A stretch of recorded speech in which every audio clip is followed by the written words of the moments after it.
Já está gravando. Então essa é uma das aulas que eu mais gosto de dar, que é a aula de direitos autorais, e geralmente é a aula que os alunos também mais gostam de ter.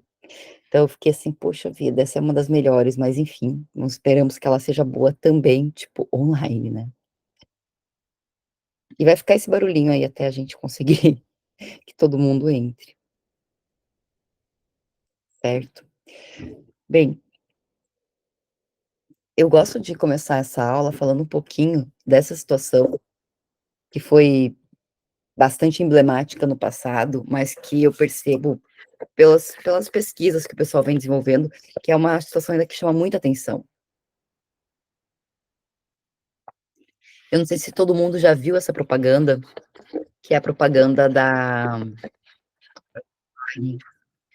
em que a Elis Regina, entre aspas, né, canta junto com a filha dela, com a Maria Rita.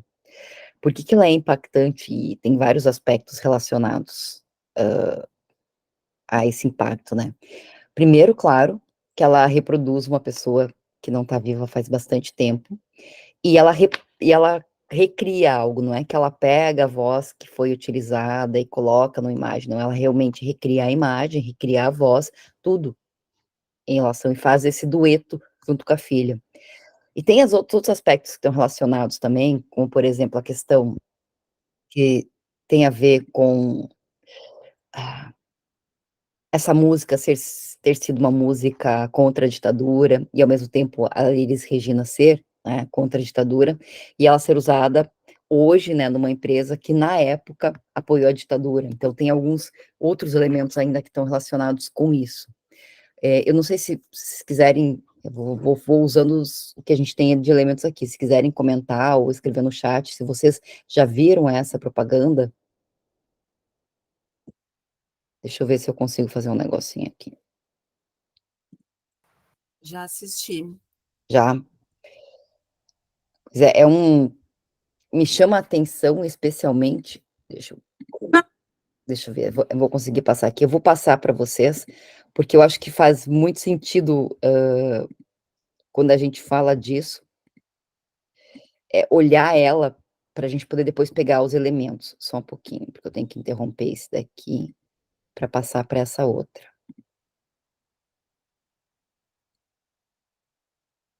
Ai, que legal, ele não me deixa pegar no outro, só um pouquinho, tá.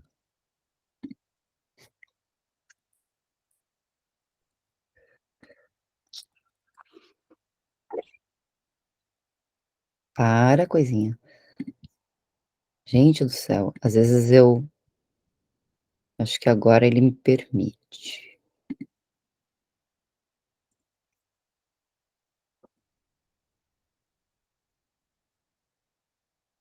Tá vendo? Então não deu certo. Não deu certo, voltando.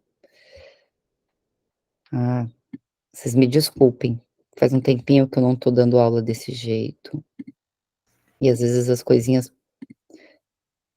agora, que coisa, ele não me deixa fazer isso, que normalmente ele me deixa fazer.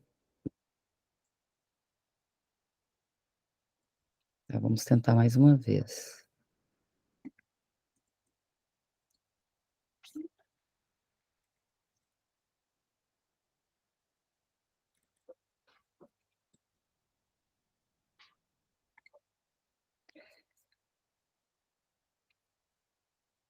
Ai, que estranho.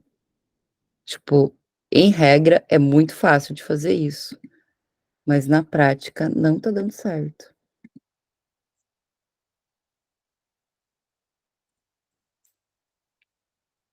Enfim, eu vou deixar para vocês de tarefa de casa verem essa, ela tá na primeira da apresentação, o primeiro link da apresentação. Que triste, eu queria muito apresentar isso daqui para vocês. Ai, tem mais gente para participar. Mas não sei por que raios simplesmente não aparece para eu trocar.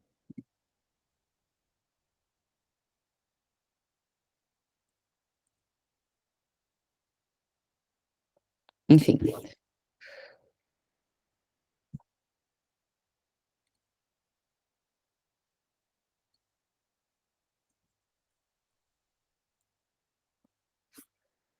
Tá, vou tentar fazer isso então. Que coisa louca. Pra ser uma coisa tão simples, eu já fiz tantas vezes. Essa é a parte que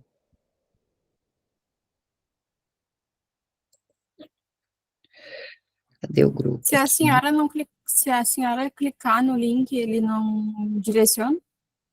Eu cliquei no link, ele abriu num outro, e ele não abriu aqui para vocês. Essa foi a parte estranha, tipo assim, Ah, ele abriu num outro navegador, e ele não abre no navegador que tá tentando, mas enfim, não sei. Tá lá no grupo, então, se por acaso depois vocês quiserem, né, puderem ver, eu agradeço. O que que tem de interessante, assim, porque é muito realista, uma propaganda emocionante, principalmente para quem conhece a música, talvez para quem não conheça não seja tão, assim, impactante, mas enfim, é algo que mexeu muito. E uma série de questões foram trazidas a partir disso, e são essas questões que eu queria levantar com vocês em relação aos direitos autorais e a outros direitos. Porque a gente tem aqui uma parte, que é a parte de direitos autorais, que é do, que a gente vai falar depois, que é do autor da música, que não é a Elis Regina, é o Belchior, mas a gente também tem a questão dos direitos conexos, que são os direitos, então, de interpretação dela, e a gente tem os direitos de personalidade, que são os direitos de imagem, de uso de imagem e voz, e esse é um primeiro ponto que eu quero fazer um disclaimer com vocês, porque é algo que às vezes as pessoas acabam confundindo, né? Vocês não estão conseguindo acessar deixa eu ver aqui, no grupo, a entrada na aula? É isso? não, a pergunta, tava pedindo o link do grupo do WhatsApp, nada a ver com isso. Ah, tá, ok. Então tá, perfeito. Então, se alguém puder mandar o link do grupo do WhatsApp para passar para quem por acaso talvez não esteja ainda no WhatsApp, eu agradeço. Voltando aqui.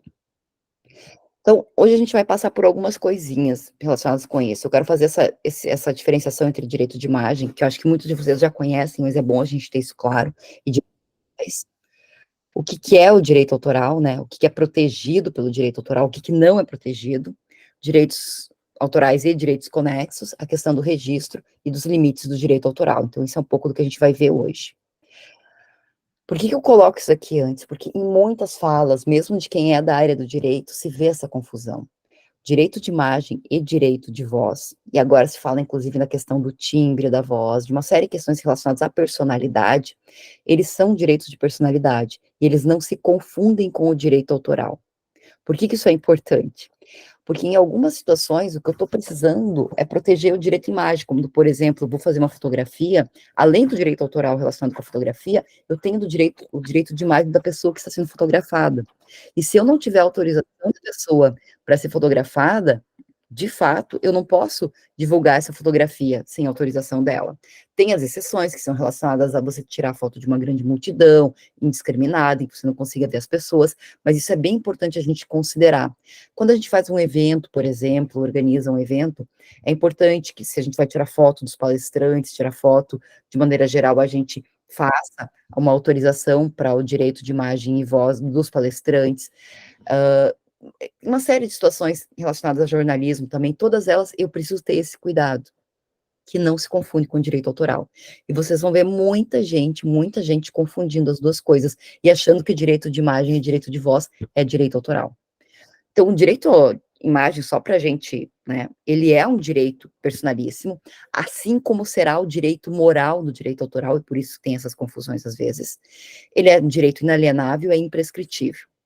E ele vai compreender duas coisas, tanto a questão da imagem corpórea, né, da pessoa, da voz, que é a imagem que a gente chama de retrato, mas também as qualificações de alguém ou a repercussão social da sua imagem, que é a imagem de atributo.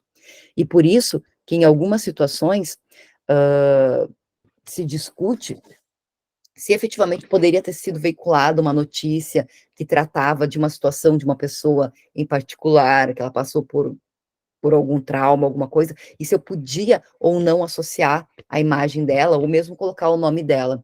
Então, vocês vão ver em muitas reportagens, por exemplo, que o nome da pessoa é preservado, ou que não se coloca a imagem, ou é borrado o rosto, ou esse tipo de coisa, com a finalidade de preservar realmente não só a imagem retrato, mas também a imagem atributo.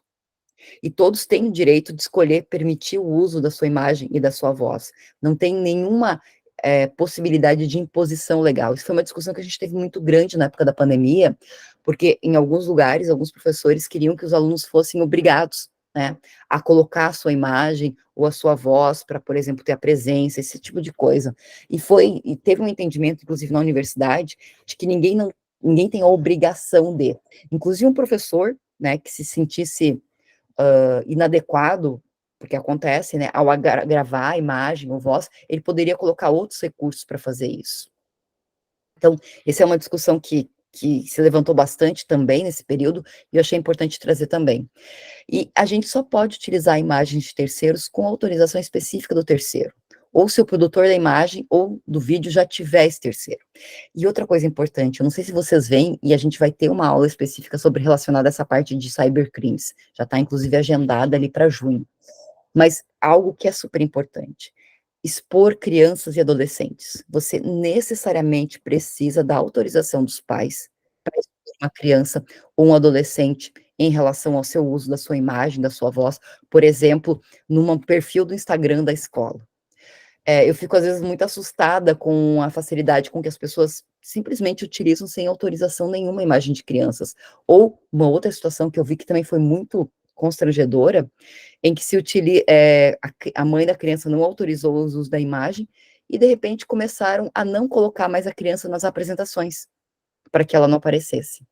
Então, tem muita discussão que pode estar por trás dessa questão do uso autorizado ou desautorizado de imagem e de voz. E aqui, só para a gente ter, né, um esclarecimento, tá o fundamento legal dessa proteção, especialmente, daí, de forma mais detalhada, no artigo 20 do Código Civil. E aqui, só para tratar um outro ponto com vocês viram aqui que eu peguei, por exemplo, a imagem dessa pessoa aqui. Em princípio, fui lá, olhei, eu tenho aqui os dispositivos da licença de uso do estoque, em que, em princípio, eu posso utilizar, entrei ali nos tipos, né, de licença que eles oferecem, e eu poderia estar utilizando. Eu presumo, só que essa é uma presunção que é bastante complexa, às vezes, que essa pessoa autorizou que a imagem dela tivesse nesse banco de dados. Então, é importante que eu leia, né, o contrato de licença, por exemplo, se eu estou pegando uma imagem específica da internet, para ver se de fato eu posso ou não utilizar uma imagem que está disponível na internet. Por que eu falo isso? Parece talvez uma coisa óbvia para vocês, que não, mas tem muita gente que tem o entendimento de que o que está na internet é livre, e eu posso utilizar. E de fato não é, né? Não é porque uma coisa está na rua, em um logradouro público, que eu posso ir lá, tirar foto, pegar para mim. Não é porque está na internet que aquilo está disponível para qualquer pessoa utilizar. Então, inclusive, quando vocês forem fazer apresentações, é importante que vocês verifiquem se aquela imagem ela pode ser utilizada, se é uma apresentação para fins didáticos, tem um esclarecimento, se ela é uma apresentação para fins comerciais, vai ter um outro tipo de entendimento. Então, é importante que a gente veja se aquelas imagens que a gente está utilizando efetivamente estão livres para a gente poder utilizar, tá bem? Então, feito esse esclarecimento, não sei se tem alguma dúvida em relação a isso, mas eu gostaria então de entrar agora na parte do direito autoral. Uma pergunta, todos vocês já tinham estudado, já olharam, já leram mais sobre a questão de direito de personalidade relacionado à imagem e voz? Alguma coisa assim. Tá, Gabriela, eu vou aproveitar que você está participando bastante, né? Eu acredito que isso tenha na parte geral, né? Se vocês, na parte geral do direito civil, vocês devem ter alguma coisa um pouco mais aprofundada em relação a isso. Mas como eu não sei se todo mundo já teve a parte geral, é por isso que eu faço esse esclarecimento prévio. Então, chegando em princípio, o que é, então, o direito autoral? O que o direito autoral protege? Ele protege as criações do espírito. E só aqui a gente tem uma discussão muito grande para saber o que é criação do espírito. E essas criações do espírito, elas precisam ser expressas por um meio e fixadas em um suporte. Esse suporte, ele pode ser tangível, como, por exemplo, no caso de um livro, ou ele pode ser intangível, que seria o suporte, por exemplo, de um site da internet. E ele pode ser um suporte que seja conhecido na época em que a lei foi lançada, né? A lei 9610, acho que é a 9610, de 98. Em 1998, vocês podem imaginar que a maioria das coisas que a gente utiliza hoje ainda não tinham sido criadas, então se coloca a parte de conhecido ou que se invente no futuro. Então, é bem importante ter claro isso. Eu vou proteger algo que é uma criação do espírito, e tem muita gente que traduz isso como uma criação feita por um ser humano, né? Então, essa é uma discussão grande. E essa criação, ela não pode apenas ter sido feita, ela precisa estar expressa ou fixada em um suporte. Não basta que eu tenha feito uma poesia, uma música, ou tenha imaginado algo. Se eu não tiver escrito isso, se eu não tiver gravado isso em algum lugar. Porque o que eu protejo é esse conjunto dessa criação que estiver expressa. Se ela não estiver expressa, ela não constitui obra. Se ela não é uma obra, ela não é passível de proteção. Tá bem?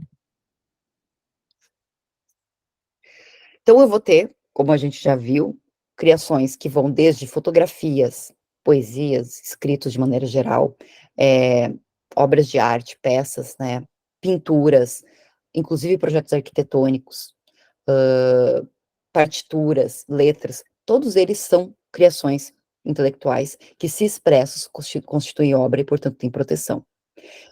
A regulação no direito, do direito autoral no Brasil se dá, além da Constituição, pela 9610 de 98, e por uma série de acordos internacionais, especialmente a Convenção União de Berna e o TRIPS. Dentro da Constituição Federal, eu vou ter o artigo 5º, portanto, trata-se de um direito fundamental, ou de um direito, né, individual, previsto no artigo 5º, eu vou ter, então, a previsão de que aos autores pertence o direito exclusivo de utilização, publicação, reprodução de suas obras, ou a transmissão aos herdeiros pelo tempo que a lei fixar.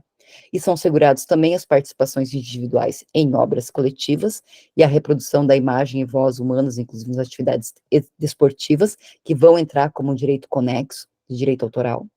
Além de, e esse aqui é um outro tema bem polêmico, o direito de fiscalização do aproveitamento econômico das obras que criarem ou de que participarem os criadores, aos intérpretes e às respectivas representações sindicais e associativas.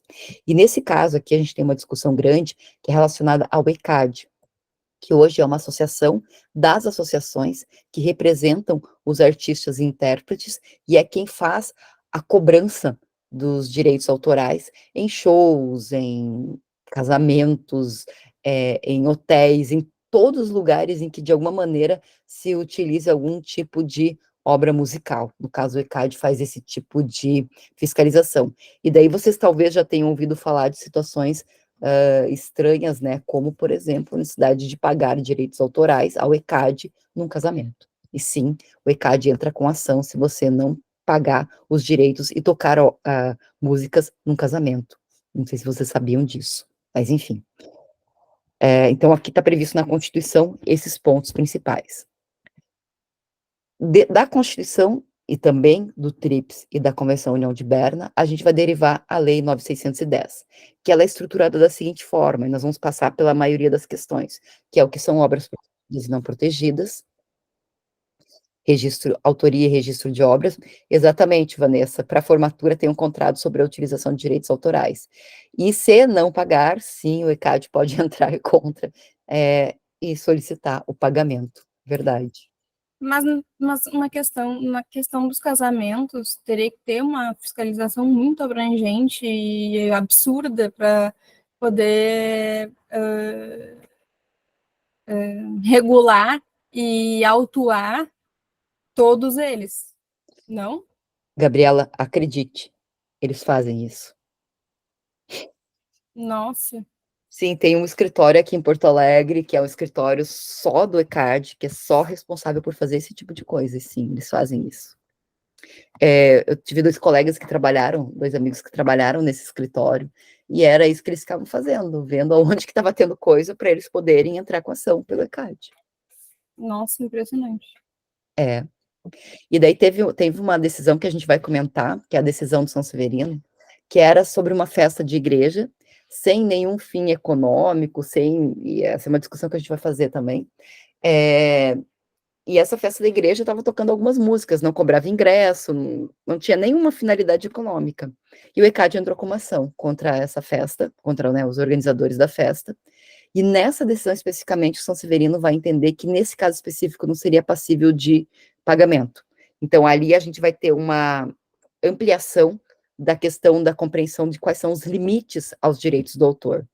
Mas, sim, em todos os estados, o ECAD tem escritórios cujo foco principal é fiscalizar quem está utilizando de qualquer maneira músicas, né, e não está pagando por isso. E daí também tem uma outra discussão bem grande que está relacionada a como se dá a distribuição dos valores que são arrecadados, né? Como que eu calculo? Porque eu não vou também ter como, imagina, né? Saber qual música foi tocada em qual evento para que vá para aquele artista, né? E aquele intérprete, etc. Então tem um cálculo que o ICAD faz e que acaba acontecendo que alguns artistas recebem muitos e muitos artistas recebem muito pouco. Então também tem essa discussão. E teve uma discussão muito grande que foi sobre se deveria se pagar ou não o ECAD sobre os serviços de streaming, como é o caso do Spotify, né? E daí também tem uma discussão bem específica sobre isso, que é um mundo à parte. Então, já teve muita discussão só sobre essa questão desse pagamento. E é um tema que continua em aberto, continua tendo muita discussão sobre se deve, não deve, quando deve pagar esses direitos a essa associação que representa, no caso, os artistas e os intérpretes musicais. Bom, então essa aqui é a estrutura, mais ou menos, da legislação, né? Obras, autoria, registro, direitos do autor, os limites, forma de transferência, como utilizar as obras, a questão dos direitos conexos e a parte da associação dos titulares de direitos de autor e as sanções. É importante a gente saber que o Brasil é signatário de uma série de acordos internacionais que vão trazer algumas repercussões internas. Os dois mais importantes, né, são a Convenção União de Berna para a proteção de obras artísticas e literárias, é a Convenção União de Berna que vai estabelecer hoje a lógica que a gente tem de direitos autorais, inclusive a questão dos direitos autorais patrimoniais e morais estão dentro da Convenção de Berna, então ela é meio que o fio condutor para a maioria das legislações. Inclusive, no trabalho de conclusão de curso do Eduardo, que ele defendeu agora no semestre passado, ele faz até uma crítica, né? Porque, de fato, não é que o direito brasileiro, ele criou a sua lei de direitos autorais. De fato, o que a gente teve foi uma imposição, principalmente nos países, né, que tinham condições de manejar esses acordos internacionais, daquilo que eles entendiam que era o necessário o suficiente para proteger as obras. E com o acordo TRIPS, a Convenção União de Berna se torna obrigatória para todos os países signatários da TRIPS. Então, eu tenho realmente uma imposição de proteção, né, dos direitos autorais com essa estrutura para todos os países signatários. Um detalhe interessante é que, por exemplo, nos Estados Unidos, e assim também na Inglaterra, a lógica do direito autoral é um pouquinho diferente da lógica brasileira. Está relacionada, a gente vai chamar aqui o tipo de direito autoral que a gente segue como do droit d'auteur, né, que se origina no direito francês e no direito alemão, e a gente tem de outro lado o copyright, que se origina no direito britânico e também, né, ele se repercute no direito estadunidense. E tem algumas características que são bem marcantes. Uma delas é que, enquanto no direito que a gente chama de continental, ou direito francês, né, o direito que a gente segue, a gente tem uma previsão de proteção do direito moral e do direito patrimonial, e o autor é, digamos assim, um ponto-chave da proteção, porque eu estou protegendo o autor. No caso do copyright, a proteção está muito mais voltada, como o próprio nome diz, para proteger aquele que tem o direito de fazer a cópia. Não necessariamente o autor, mas aquele que faz a cópia. Então, eu não tenho, por exemplo, previsão do direito moral, como eu tenho no direito brasileiro, no copyright.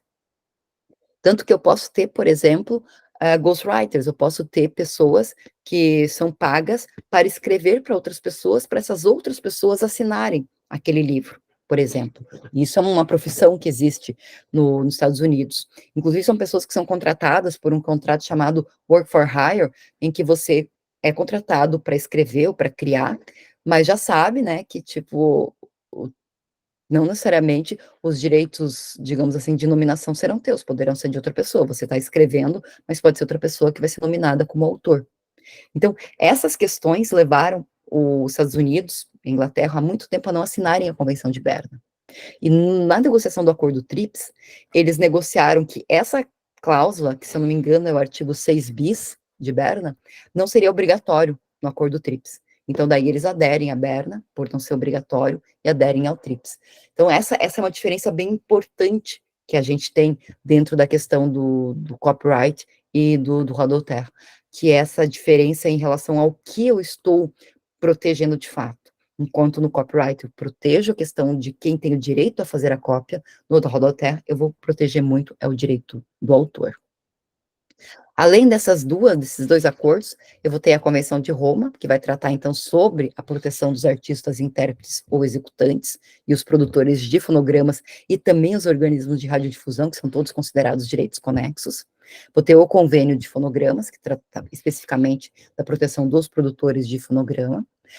Tem o Convênio de Bruxelas, que trata da distribuição de sinais de propaganda transmitida por satélites, que também é um direito conexos, e é por causa desse, por exemplo, que a gente vai ter internamente também na nossa legislação toda a questão relacionada à proteção das TVs por assinatura, tudo isso está relacionado a esse convênio também.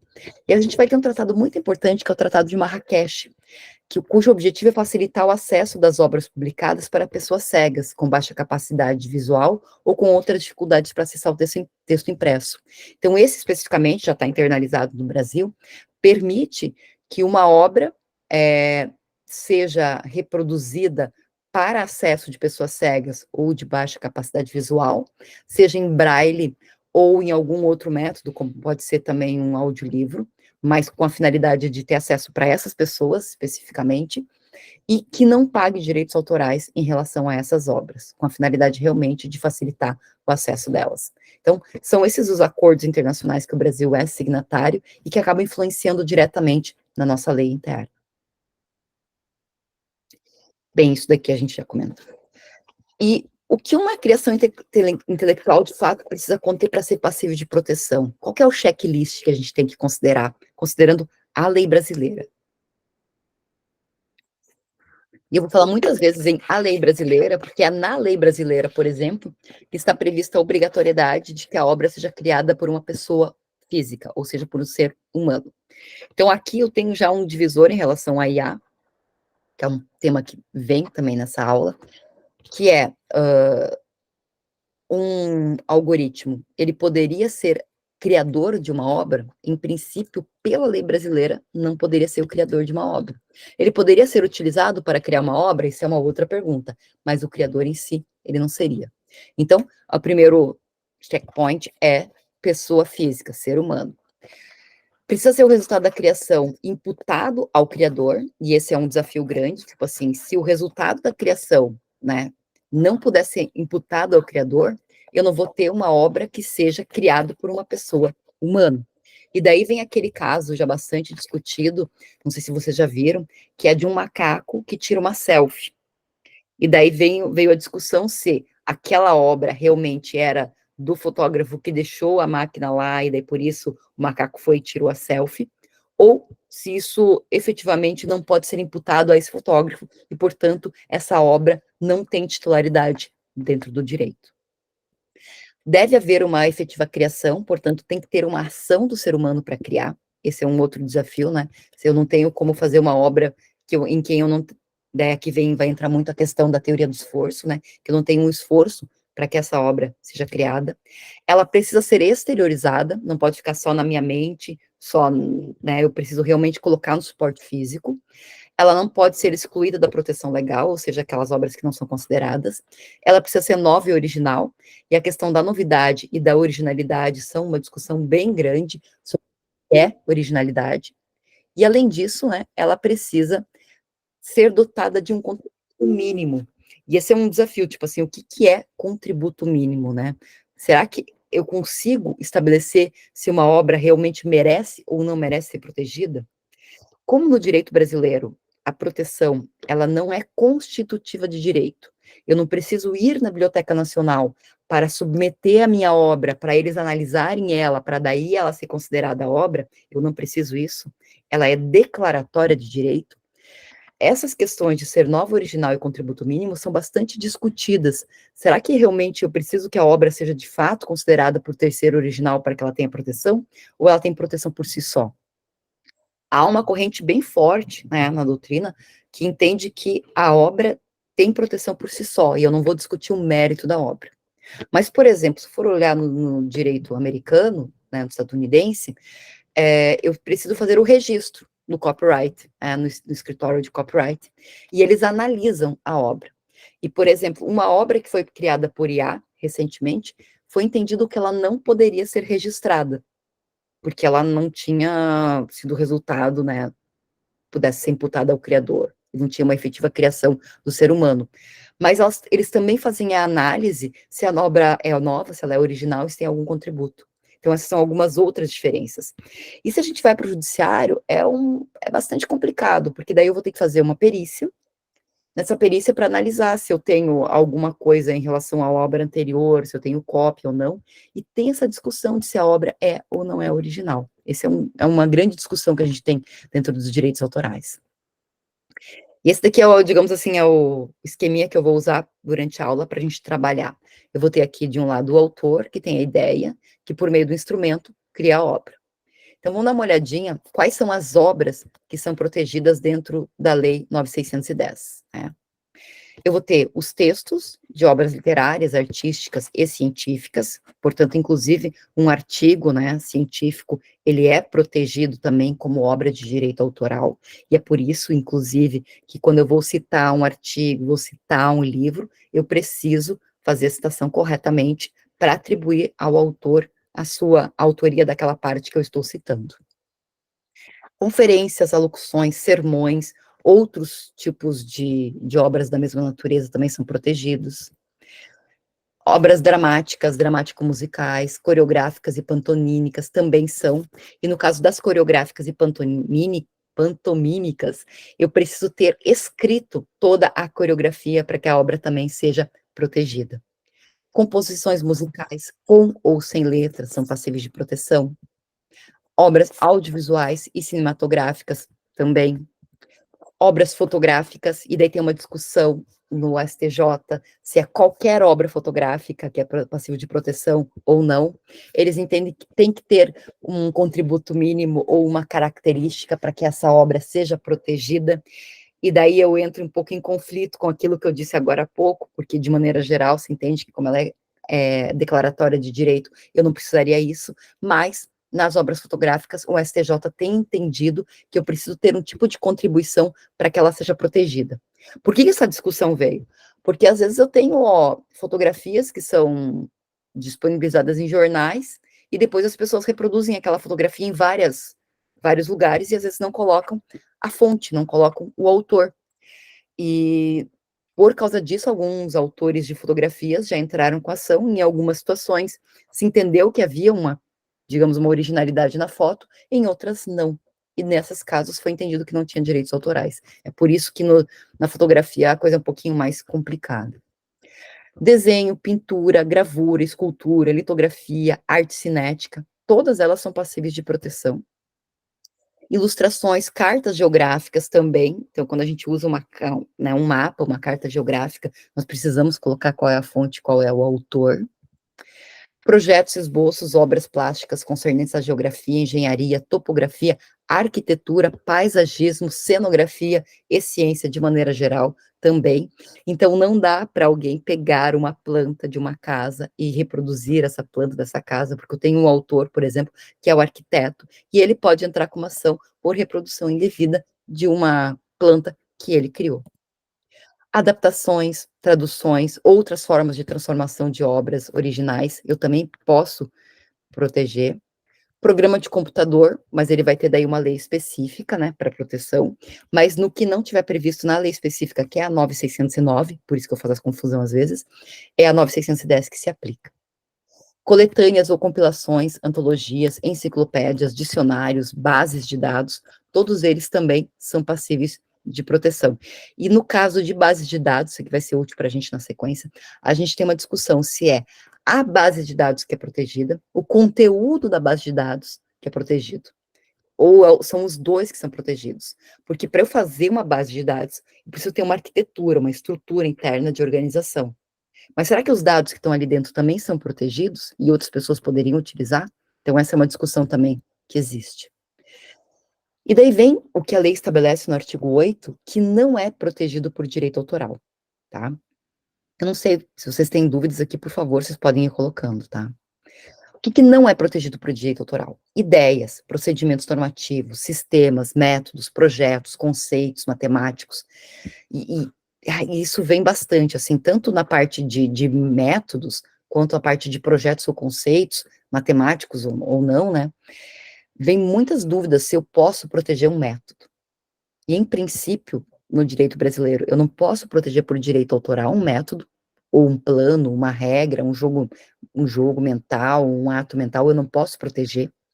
E eu também não posso proteger por patente. Então, de maneira geral, métodos de fazer coisas não são passíveis de proteção no direito brasileiro. E isso, às vezes, causa algumas discussões. Eu não sei se alguém de vocês já fez cursinho, por exemplo, de inglês, tem o Wizard, Wisdom, CCAA, etc. E eles dizem que eles têm uma metodologia, né? No direito norte-americano, eles têm a proteção do método, mas no direito brasileiro, a proteção que eles têm é do livro em si, uma pessoa não pode tirar cópia do livro, mas o método de ensino não é passível de proteção por direito autoral, e nem vai ser por patente de invenção. Então, essa é uma discussão que existe. Outros tipos, né, formulários em branco para serem preenchidos, como, por exemplo, um cartão de vacinação, também não são passíveis de proteção. Textos de tratados, convenções, leis, decretos, regulamentos, decisões judiciais e demais instituições também não são protegidos. E daí vem uma discussão, como assim, né? A decisão judicial, não. Ela é entendida como um ato oficial, e, portanto, ela não é passível de proteção por direitos autorais. E tem uma série de repercussões relacionadas com isso, né? Então, o juiz não pode reclamar porque alguém está utilizando uma parte da decisão dele sem citar a autoria, por exemplo. Meio esquisito isso, mas é dessa forma.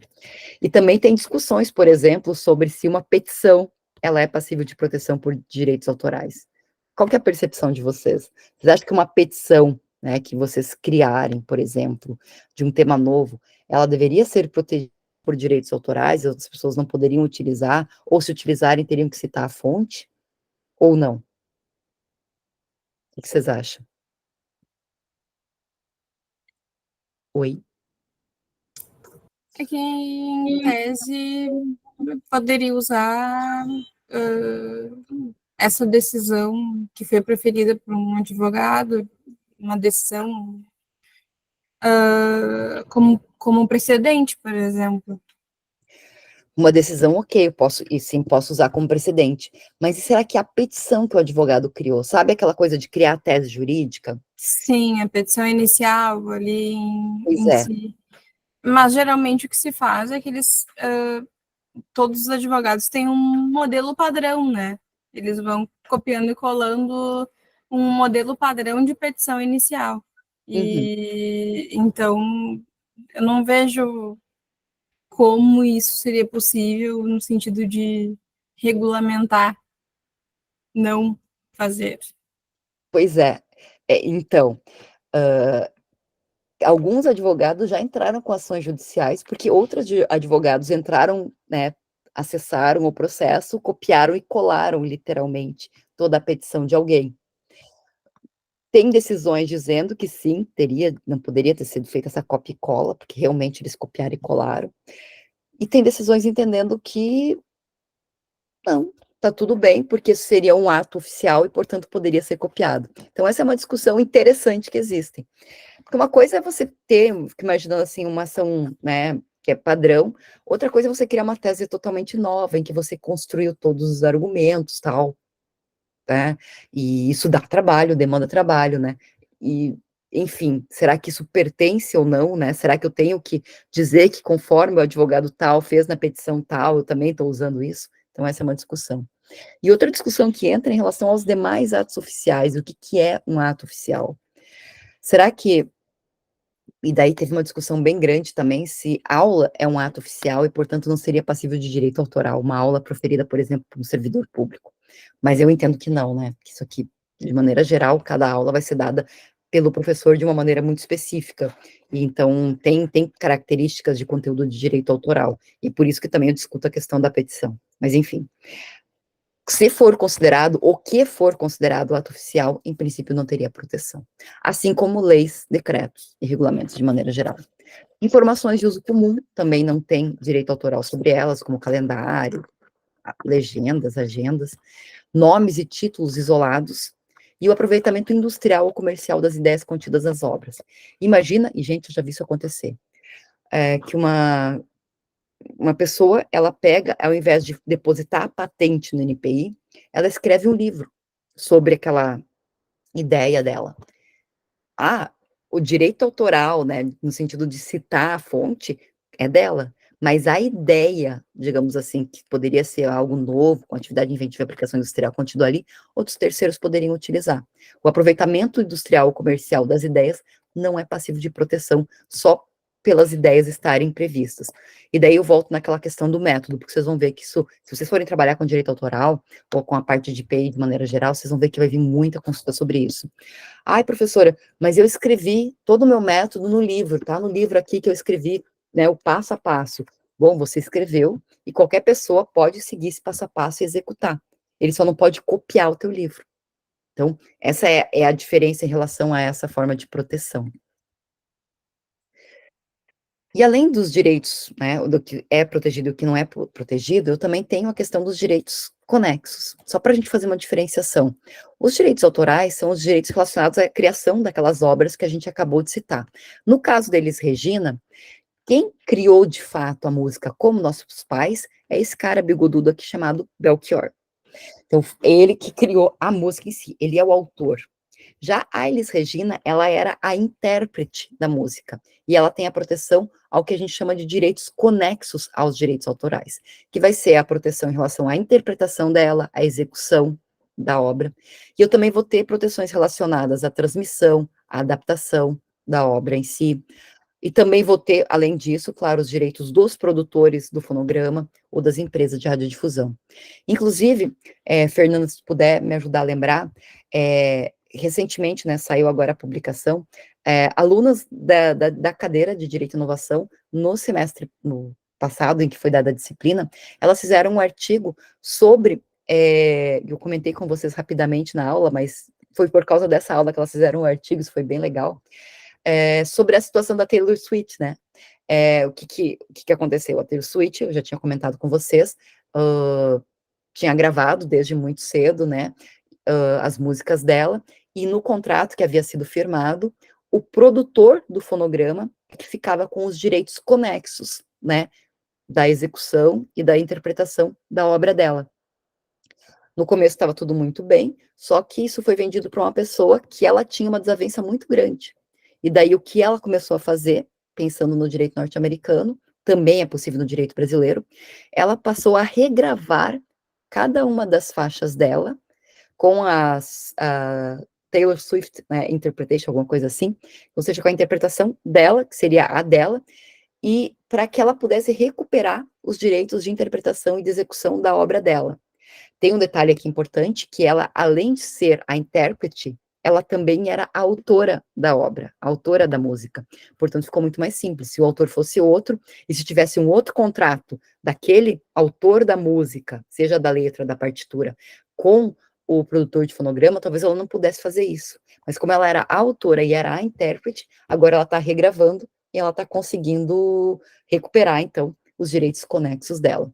Fer, se a gente puder lembrar de colocar ali no Moodle, eu acho que é um artigo que ficou bem legal, ficou bem escrito, né, sobre essa situação, que é uma situação que outros já tentaram, o Prince já tentou, só que ele não teve tanto sucesso nisso quanto a Taylor Swift, até porque eu acho que os fãs dela são muito mais fãs, e estão indo, né, escutando muito mais as faixas dela, pelo que a gente levantou, do que as faixas anteriores, por exemplo, no Spotify, se eu não me engano, se ela está no Spotify ainda, mas tem ouvido muito mais as faixas dela. Então, essa é a diferença da questão dos direitos autorais e dos direitos conexos. Pensando, então, na questão do autor, o autor é aquele, no caso da legislação brasileira, que é a pessoa física criadora da obra, literária, artística ou científica, e que a fixou num suporte tangível ou intangível. A autoria, ela é inalienável e é imprescritível. Você nunca vai deixar de ser autor daquela obra. Você pode até rejeitar ela, como é o caso, por exemplo, do projeto arquitetônico, mas você nunca vai deixar de ser o autor da obra. Já o titular é quem possui os direitos de propriedade sobre a obra, que pode editar ela, explorar comercialmente. E o titular tem um prazo de titularidade determinado, que é de 70 anos, a partir do 1º de janeiro da morte do autor, né, conta 70 anos, ou a partir de 70 anos da divulgação, no caso de fotografia e obras audiovisuais. Por que isso é importante? Porque nem sempre o autor vai ser o titular. Pode ser, por exemplo, que a Taylor Swift fosse autora das músicas e autora da interpretação, mas ela tivesse vendido os direitos de propriedade sobre a música para o produtor do fonograma. Daí, nesse caso, embora ela fosse autora, ela não seria mais titular, ela não poderia regravar as músicas, ela teria que pedir autorização para regravar essas músicas, o que dificultaria bastante. E esse é um problema que muitos artistas enfrentam hoje em dia. Porque o artista, quando está começando, em regra, ele aceita o contrato que oferecerem para ele. E na prática, hoje, as plataformas de streaming de maneira geral, eu acho que tem uma liberdade maior, mas antigamente, ou uma gravadora gravava a tua música e fazia todo o passo a passo para ir para divulgação, ou você não conseguia acessar o mercado musical. E daí você, em regra, cedia os direitos patrimoniais. Então, muitos autores hoje, intérpretes e autores famosos hoje, têm problemas em relação à titularidade dos direitos deles, porque eles cederam em algum momento. Esse é um grande desafio que se tem em relação à questão da titularidade dentro, principalmente no mercado musical. Mas isso também vale para a questão, por exemplo, de livros, mais uma vez, em que, por exemplo, você cedeu os direitos de edição do teu livro para a editora, e depois você não consegue nem reeditar o próprio livro. Tem umas situações que são interessantes, que a editora, por exemplo, publicou algum livro, tem um livro específico de um autor, que eu me lembro que a gente foi atrás para procurar, que era um autor chamado Pastorino, e que uma editora, que é uma editora católica, publicou o livro dele e acabou ficando com os direitos autorais do livro, e depois ela entendeu que aquilo lá estava contra as políticas editoriais dela, e ela nunca mais publicou, nem permitiu que terceiros publicassem. Então, hoje, tipo assim, esse livro específico, você só consegue achar ou em algum sebo, o livro, ou em uma cópia. Você não consegue mais ter acesso à obra. E daí ali entra na discussão de qual é o limite realmente desse titular em relação à propriedade sobre esses direitos autorais, né? Porque imagina você simplesmente cercear as pessoas de terem acesso a uma obra, porque você não entende que não deveria mais, sendo o titular da obra, publicar a obra, e nem tem interesse que terceiro publique a obra. Fica complicado, né? Agora tem um outro ponto, então, que é em relação ao autor ou titular da obra, em relação a terceiros.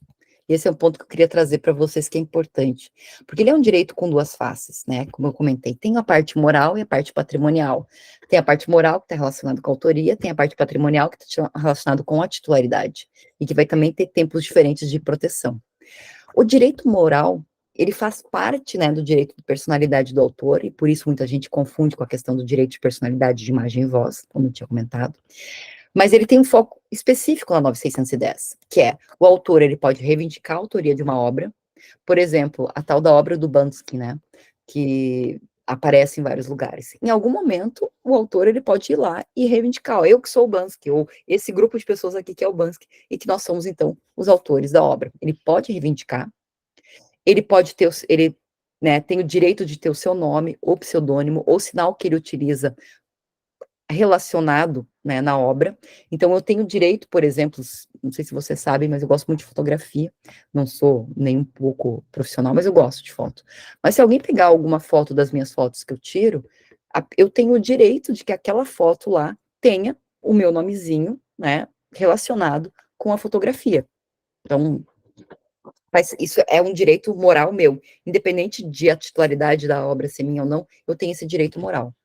Tem o direito de conservar a obra inédita, e esse é um grande desafio, porque assim, vocês sabem, por exemplo, o Kafka, ele falou que ele não queria que nada dos seus escritos fossem publicados. Daí ele morreu, e a família dele está publicando aquilo que ele falou que não deveria ser publicado.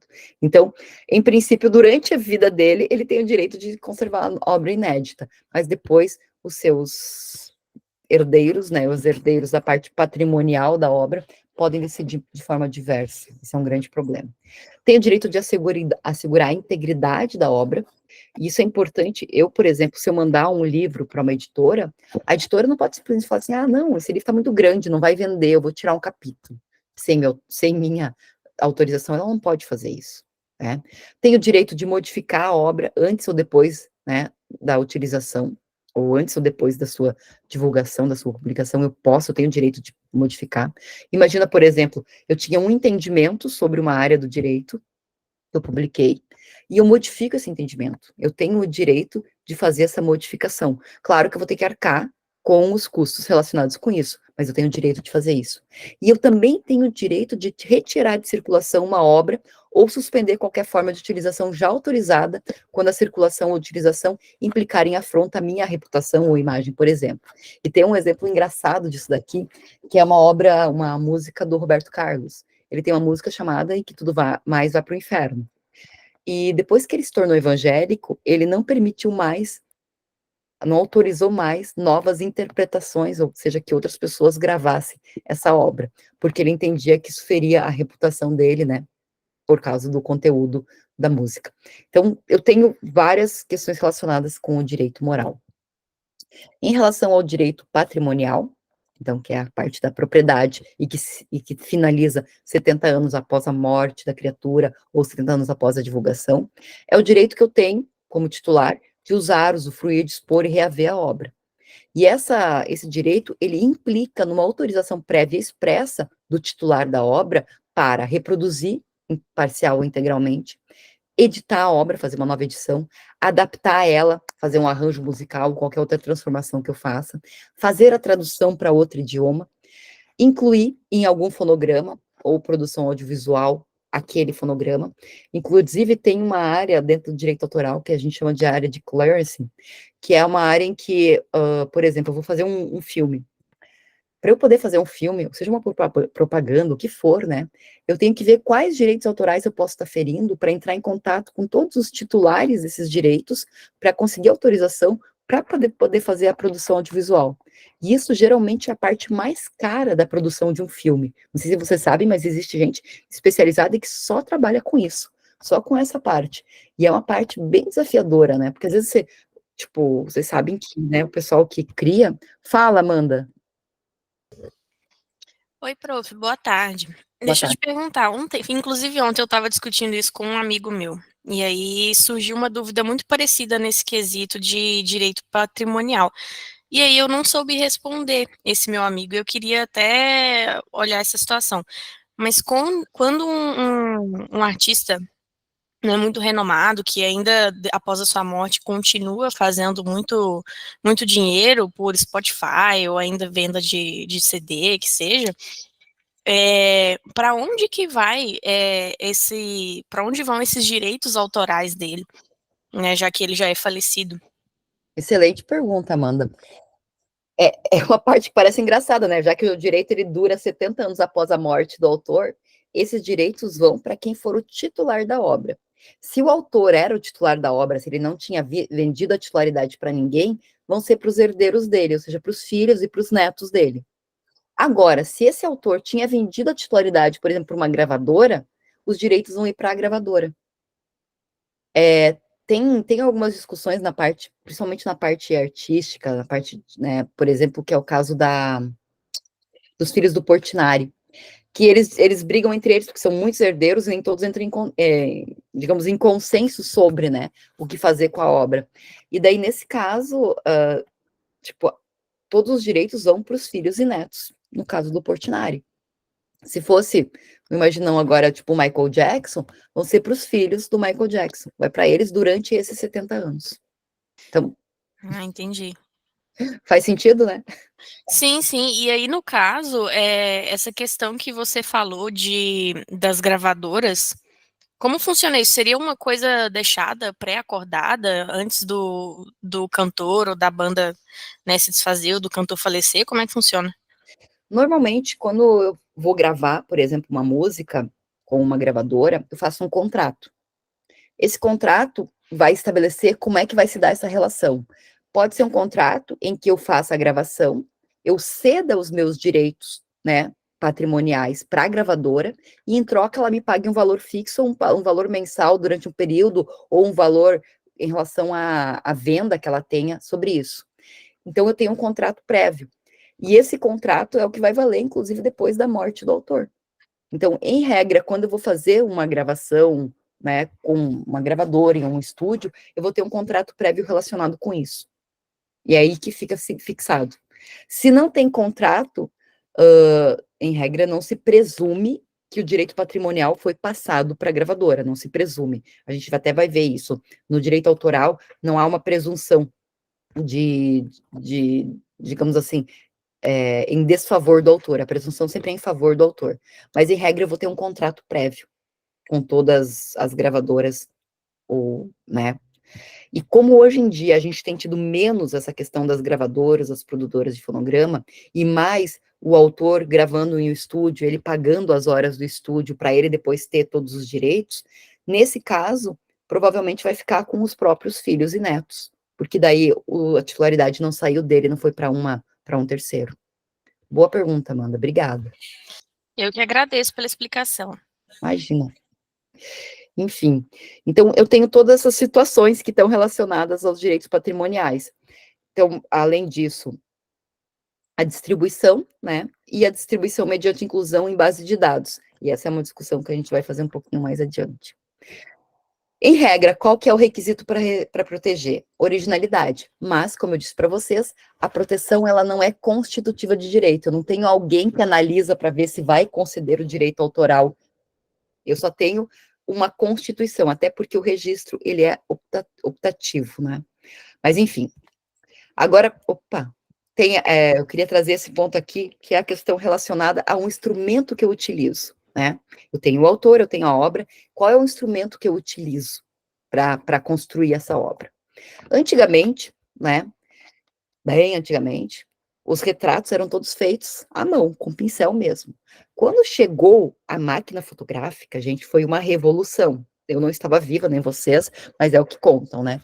Foi uma revolução. Primeiro, que todos os pintores acharam que eu perdi o emprego deles, porque agora eu ia tirar a fotografia de tudo. Claro que no começo ela era bastante rudimentar. E muitas pessoas, por causa disso, por causa dessa, né, da máquina, no caso da fotografia, que era um troço imenso, né?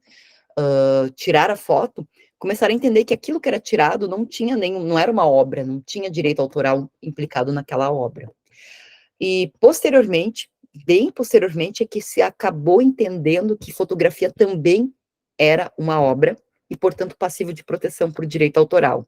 E toda essa confusão se deu porque eu passei de um instrumento, que era o pincel, para outro instrumento, que era a máquina fotográfica. E se eu vou, por exemplo, agora imaginar que, ao invés de eu escrever, né, eu peguei a peninha para escrever, eu usei um algoritmo para escrever, como é o ChatGPT, por exemplo. Será que isso muda a autoria e a obra ou não? E daí eu vou trazer um pouquinho mais amplo, né? Tipo assim, porque em regra, para eu montar um algoritmo que vai permitir que alguém, colocando um prompt, gere uma obra, eu tenho o cara que teve a ideia e eu tenho as criaturinhas que executaram, né, aquele algoritmo, fizeram ela acontecer. Nesse caso, a quem será que pertenceria a obra? Será que seria o cara que teve a ideia de como criar o algoritmo? Seriam as pessoas que criaram efetivamente, né, o algoritmo, que executaram as ordens dele e criaram esse algoritmo? Ou seria da pessoa que, utilizando o algoritmo, colocou um prompt e criou a obra? Ou, né, enfim, eu fico imaginando, né, que esse é um pressuposto meu, e, gente, não entendo como verdadeiro, é só um pressuposto meu. Eu entendo que o algoritmo em si não seria titular de uma obra, mas já tem autores que veem de forma diferente e entendem que sim, poderia se imaginar o algoritmo como titular de uma obra. Um outro detalhe importante é que esse algoritmo, ele precisa utilizar uma base de dados para criar essa obra. E daí aqui eu fiz, né, uma brincadeira em que eu peguei, imaginando que eu tenho uma base de dados, que eu tenho todos esses quadros famosos. E eu coloquei lá, eu quero uma obra, tipo assim, eu quero um quadro com o Grito e Coca-Cola. E daí sai essa obra aqui, isso aqui eu simulei, tá? No Midjourney, e saiu o Grito realmente segurando uma Coca-Cola, especificamente. Será que essa obra aqui, ela me pertence? Ou ela pertence a quem criou o Midjourney? Ou, como alguns autores, como é o caso do Lucas Chiru, colocam, ela não pertence a ninguém e, portanto, ela está em domínio público. Ou outra situação ainda, será que eu posso usar essas obras? Algumas estão em domínio público, outras, tipo essa do Romero Brito, não estão em domínio público.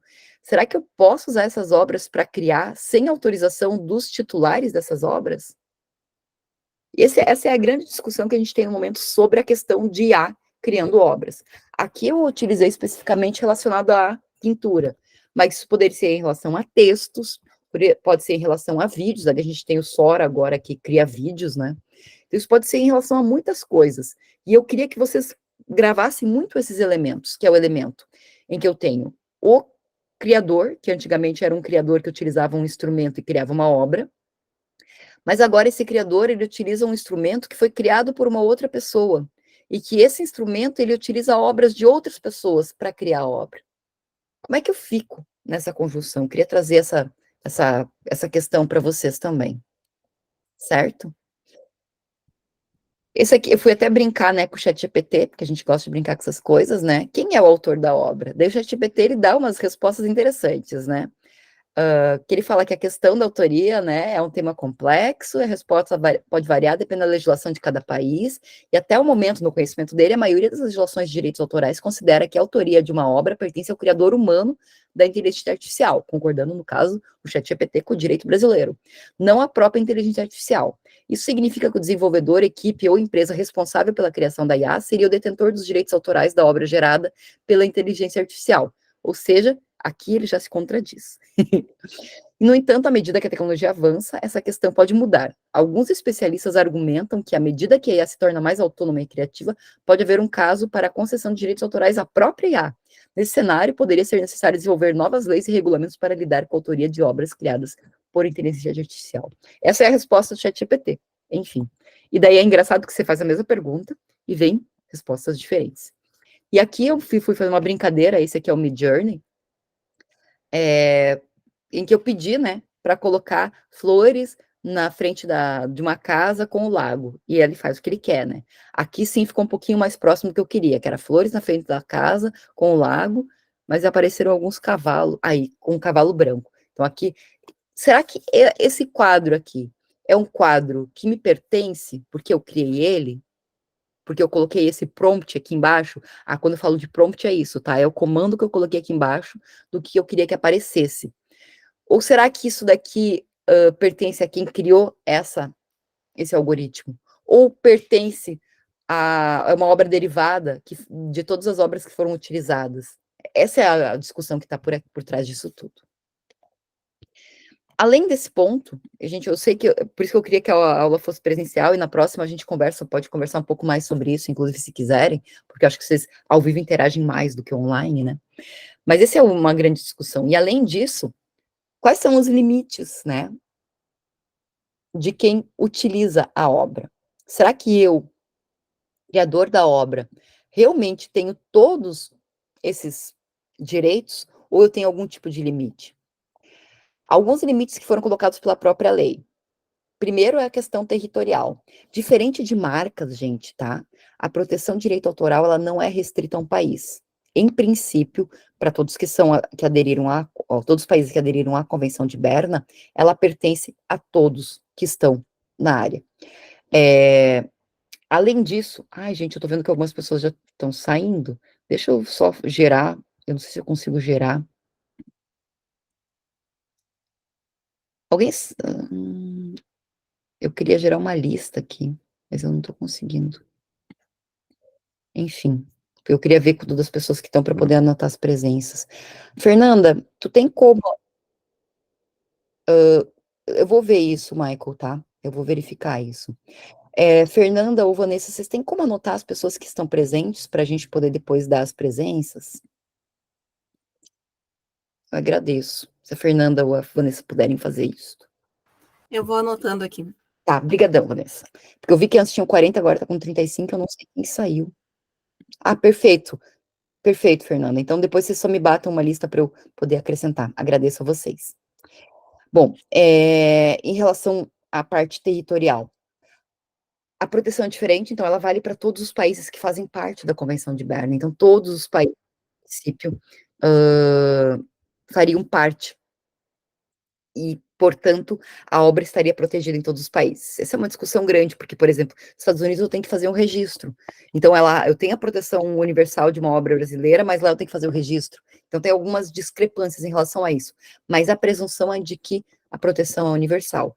Então, nesse sentido, por exemplo, eu não poderia pegar uma obra japonesa, traduzir um mangá japonês, traduzir para o Brasil e publicar aqui como se fosse meu.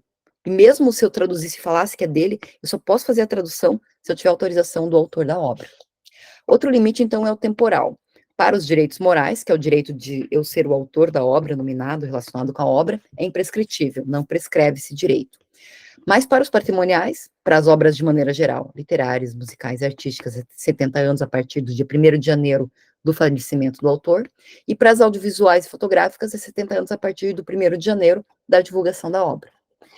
E no caso das obras órfãos, que teve uma aluna que pediu lá na primeira aula para falar sobre isso, além das obras, né, que estão em domínio público, a gente tem algumas situações, como, por exemplo, que a Amanda comentou, né, imagina que eu tenho um autor que ele faleceu, mas ele não deixou herdeiros. Nesse caso, essa obra, a parte patrimonial, ela não continua, porque ele não deixou herdeiros nem sucessores, então ela cai em domínio público. Então, essa é a regra geral. Ou depois dos 70 anos, ou se por acaso o autor não deixar herdeiros, ou não tiver cedido para ninguém aquela obra, ela vai cair então imediatamente no domínio público. A outra situação é a de autores desconhecidos. E faço uma ressalva muito grande aqui aos conhecimentos étnicos e tradicionais, que daí é uma outra lógica de proteção. Mas para o autor desconhecido, ou para o autor que eu não consigo entrar em contato para saber se ele faleceu ou não, essa é uma situação muito complicada. Em regra, eu tenho que fazer todos os esforços para localizar o autor. E daí eu posso, em princípio, né, utilizar a obra, mas sempre fazendo a ressalva que se o autor, por acaso, se sentir de alguma maneira prejudicado, ele pode entrar em contato. Mas isso é uma discussão muito grande que se tem. Porque, em princípio, se eu tiver um autor desconhecido de uma obra, um autor que eu não consiga localizar, essa obra, ela entraria em domínio público, porque não teria quem exercesse esse direito patrimonial. E te respondendo, Michael, no caso de uma versão em português de uma música em anime, mesmo que não seja traduzida, só usando a base da música e feita uma versão, eu não poderia fazer, porque eu estou utilizando a música em si, eu não estou utilizando a letra. E para eu utilizar a música, eu preciso de autorização. E no caso, por exemplo, da situação da Anitta e da Melody, eu não sei qual é, tá? Eu tenho que dar uma olhada nela. Mas a Anitta já se envolveu em algumas situações em que ela pegou partes de música e depois ela fez um acordo. Tem uma situação muito engraçada que é do Latino, né? Não sei se vocês conhecem uma música chamada Festa no AP, do Latino. E essa música é uma música, que não estou tentando lembrar se ela é húngara ou de uma outra língua, assim. E depois descobriram que ele tinha colocado uma letra em cima que não era a tradução. É bem antiga, eu sei. Mas é que é um exemplo muito engraçado. Tá, é da minha época de faculdade, pelo amor de Deus. Não era nenhuma tradução, né? Ele tinha feito a letra encaixando, mas a música em si era a mesma e ele teve que pagar direitos em relação, fez daí um acordo, né, para continuar com a música, mas ele teve que fazer um acordo, porque eu tenho na música duas partes, a parte da letra e a parte da música, a parte, né, da partitura, a parte melódica. Então, essas duas são passíveis de proteção, inclusive em separado. E eu posso usar uma ou outra, ou as duas, mas eu preciso de autorização do autor para poder utilizar. Mesmo que eu utilize alguns trechos da música, para utilizar os trechos, eu também preciso autorização. Eu estou lembrando uma do Late Coração também, né? Tem uma parte que é eu não vou cantar aqui, pelo amor de Deus, mas enfim, vocês sabem qual que é aquela alma latte, coração, né? Isso aí, que também foi uma cópia, e também eles tiveram que entrar fazer um acordo para a letra continuar, a música continuar podendo ser utilizada. Então, essas são as situações que eu preciso casar quando eu olho para limites, tá? E, em princípio, eu tenho que ter muito cuidado, porque quando eu trato, por exemplo, de uma situação em que é uma letra que estoura aqui, talvez lá fora não tenha estourado tanto, aqui, isso pode crescer os olhos do autor, né? E daí eu preciso ter feito essa parte que eu comentei com vocês, que é o tal do clearance, que é você fazer um due diligence para ver tudo que está sendo utilizado e pedir autorização, para que efetivamente você não tenha problemas posteriores.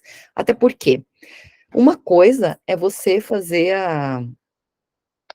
fazer isso antes, em que você vai pedir autorização, você vai negociar os contratos todos, tudo bonitinho.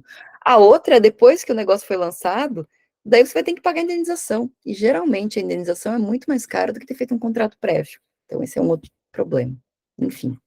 Mas indo para os limites.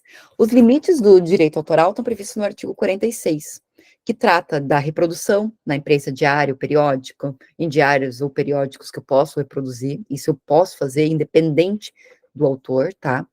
Posso reproduzir retratos nessas situações específicas, posso reproduzir obras literárias, artísticas ou científicas para uso exclusivo de deficientes visuais, segundo o acordo lá de Marrakech, o Tratado de Marrakech que a gente comentou. A reprodução em um só exemplar de pequenos trechos para uso privado do copista, desde que feita por ele sem intuito de lucro. E aqui está um grande ponto, né? Tipo assim, o que é pequenos trechos, né? E o que é feito pelo próprio copista, né? Tipo assim, eu tenho que ir lá na máquina de xerox e fazer o xerox ou não? Eu posso pagar alguém para fazer o xerox, porque tem que ser sem intuito de lucro. Por exemplo, a experiência que eu tive, né, na França e na Inglaterra, é que eu, na biblioteca, tenho uma máquina de xerox, eu pago já um valor que vai para o fundo, né, que vai ser distribuído depois para os autores, e eu mesmo tiro a cópia dos meus livros. E tá tudo bem, tá tudo certo, lá eu tenho esse direito de fazer a reprodução. Aqui a gente tem um limite muito mais estreito, porque ele fala em pequenos trechos, né? E esses pequenos trechos não tem em nenhum lugar dizendo que é 20%, 30%, não tem. Então, é algo bastante subjetivo. Por outro lado, eu posso fazer a citação, né? Em livros, jornais, revistas, que é o que vocês vão fazer no artigo, no TCC, desde que indicando o nome do autor e a origem da obra. Eu preciso fazer, então, a citação correta. Eu posso fazer um apanhado das lições em estabelecimento de ensino, desde que eu tenha autorização, né, de quem ministrou. E, além disso, eu posso utilizar de obras literárias, artísticas ou científicas, fonogramas e transmissão de rádio, televisão em estabelecimentos comerciais para demonstração à clientela. Posso utilizar dessas mesmas obras.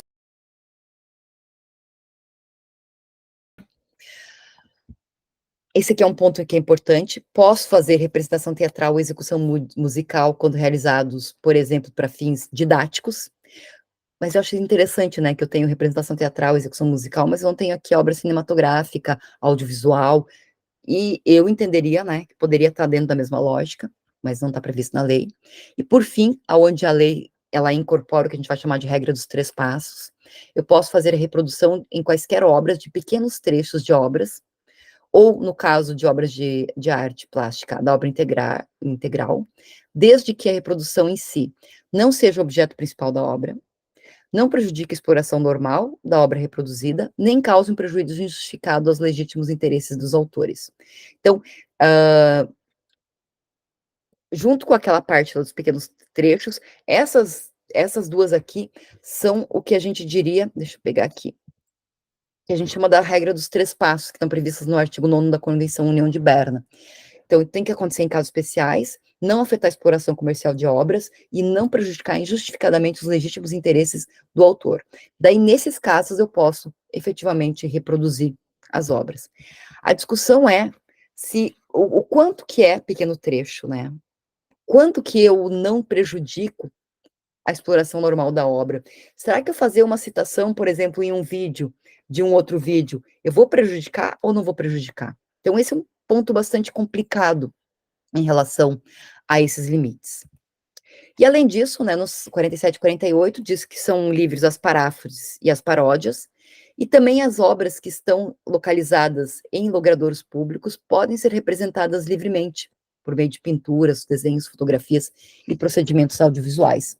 E, inclusive, há pouco tempo, o ITS, que é o Instituto do Rio de Janeiro, ele fez uma propaganda, foi vender um curso dele, ele colocou no fundo o Pão de Açúcar. E o atual explorador do Pão de Açúcar, né, que teve a concessão do Pão de Açúcar, tentou impedir o uso. E daí se utilizou essa lógica, olha só, está em logradouro público, em princípio, não pode impedir. E daí, como eu havia comentado com vocês, em princípio, se tem o 46, 47 e 48 como limites, mas nessa decisão específica aqui do São Severino, ele diz que esses limites, eles são, digamos assim, eles podem ser estendidos em relação a cada caso concreto, por meio de uma interpretação sistemática e teleológica. Esse aqui é o caso, né, especificamente, em que teve um evento de uma entidade religiosa, que era sem fins lucrativos, que não cobrava, a entrada era gratuita, e daí o ECAD entrou com uma ação. E daí se entendeu nessa decisão aqui, que se pode interpretar extensivamente os artigos de acordo com a regra dos 3 passos que está previstas no Acordo TRIPS e, por conseguinte, né, no Acordo de Berna, desde que não prejudique injustificadamente os interesses do autor, nem conflita com a condição comercial da obra, né, em si. Então, é essa decisão aqui, que é uma decisão importante, que esse recurso especial, que vai alargar um pouco a questão dos limites à proteção.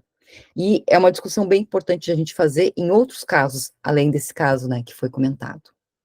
Bom, enfim, só para a gente finalizando a aula, a transferência dos direitos, né, patrimoniais se dá, pode ser total ou parcialmente, a terceiros, ou, né, pode ser pelo próprio ou por seus sucessores, pode ser a título universal ou singular, você pode transmitir só uma parte do direito, só uma faixa, ou um álbum todo, por exemplo, pode ser pessoalmente ou por meio de representante legal, e pode ser por licenciamento e cessão.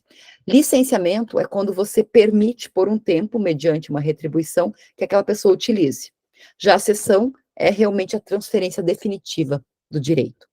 Eu só posso transferir direitos patrimoniais. No direito brasileiro, eu não posso transferir direitos morais, ok? Além disso, tá? O contrato nos direitos autorais, ele se interpreta restritivamente. Isso quer dizer que eu só vou fazer aquilo que está previsto no contrato, tá? Se presume que é onerosa, se não tiver previsto, tá? O contrato deve ser, principalmente para transmissão total e definitiva, deve ser por escrito. Se não há contrato escrito, se presume que o prazo máximo é de 5 anos. A cessão, ela só vale para o país que firmou o contrato, salvo se está previsto no contrato para quais países que né, que essa cessão foi prevista. E ela vai só ser operada na modalidade que já existia na data do contrato. Se eu fiz um contrato lá em 98, em que não existia streaming, é óbvio que no meu contrato de cessão não está previsto streaming, e, portanto, eu teria que fazer um contrato a mais para prever o uso ou disponibilização de uma música por streaming. Então, eles são contratos que são sempre interpretados de maneira bastante restritiva. Isso é bem importante a gente destacar. E não é obrigatório registrar, tá? O registro, ele vai garantir a data da criação da obra. Tipo assim, eu registrei na Biblioteca Nacional, se alguém, por acaso, tiver alguma coisa posterior a isso, eu tenho a data da anterioridade como prova em relação ao meu registro. O registro, ele é um ato declaratório, tá? Mas ele não é constitutivo de direito. A constituição do direito se dá quando a obra é expressa ou fixada em qualquer meio, quando a obra, de alguma maneira, ela é colocada, ela é divulgada. É aí que constitui o direito. O registro só realmente declara o direito. E aonde que eu vou registrar? As obras arquitetônicas, eu vou registrar no CAU. Tá errado isso aqui, eu tenho que arrumar essa aula, desculpa, gente. É no Conselho de Arquitetura e Urbanismo ou no CREA, né, que agora estão separados. As obras literárias eu vou registrar junto à Biblioteca Nacional, as obras audiovisuais, o roteiro na Biblioteca Nacional, e a obra em si na Ancine. obras artísticas, né, que são as outras, vou registrar na Escola de Belas Artes da Universidade Federal do Rio de Janeiro, as musicais na Escola de Música da Federal do Rio de Janeiro e os programas de computador, claro, do NPI.